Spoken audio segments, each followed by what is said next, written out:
Hello everybody! Today we're going to take a quick look at how we can play the board game Guess Who online in the middle of a video call. Let's check it out. Again, here's the game setup. And before we get started, mention that I actually have the Guess Who game at home. And all I've done to set up the game in the cloud is I just took out all the cards, and one by one I took pictures of all the cards, as well as one picture of the back of the card, and you'll see why in a second.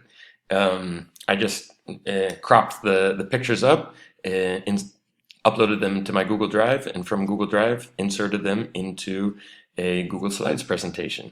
Now, it took me a little time to figure out what size the card should be so that the features of the faces can be seen pretty well, and to get an equal distance between each card. That definitely takes some time. It's not complicated, but it does take time.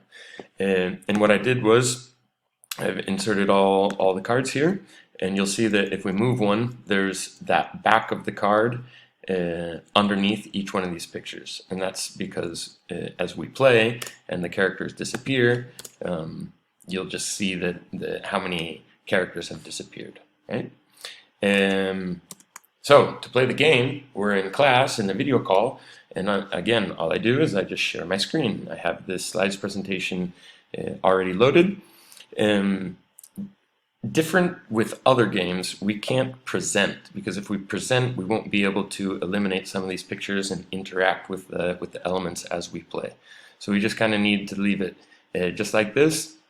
Of course, we can zoom in on some of the pictures, to talk, use adjectives. Have they got a big nose? Are they wearing glasses? Is he blonde? Is it a boy or a girl?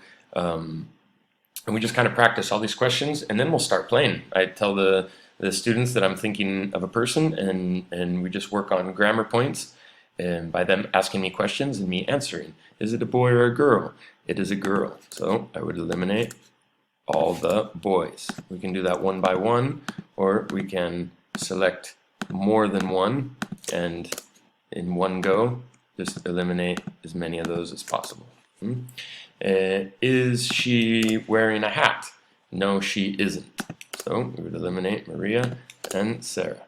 Is she wearing glasses? Yes, she is. So bye-bye to Carmen, bye-bye to Isabel, bye-bye to Katrin, and bye-bye to Anita. Is it Anne? Yes, it is.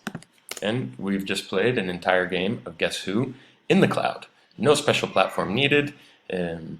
Just set it up and start playing. To play again, we can go with the undo, or if we know the Control Z, Command Z if you're on a Mac, we just get the board game set back up and ready to play again.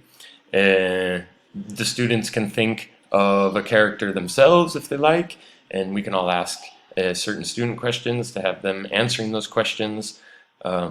Most of the time, I'm the one controlling the board, although because it's a Google document, we could think about sharing it with the students and having them control the file.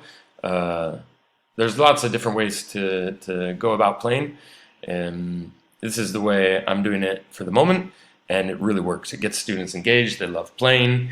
From here we can go on to writing down some of those questions, or writing down the descriptions of the characters. It's a really great way to dive deeper into the language and to get the students engaged, get them motivated, get them playing. So yeah, take the idea, play around with it, and stay tuned, because I have more ideas with other board games that I'm putting together to be able to play in these online classes. So, hope to see you in another video.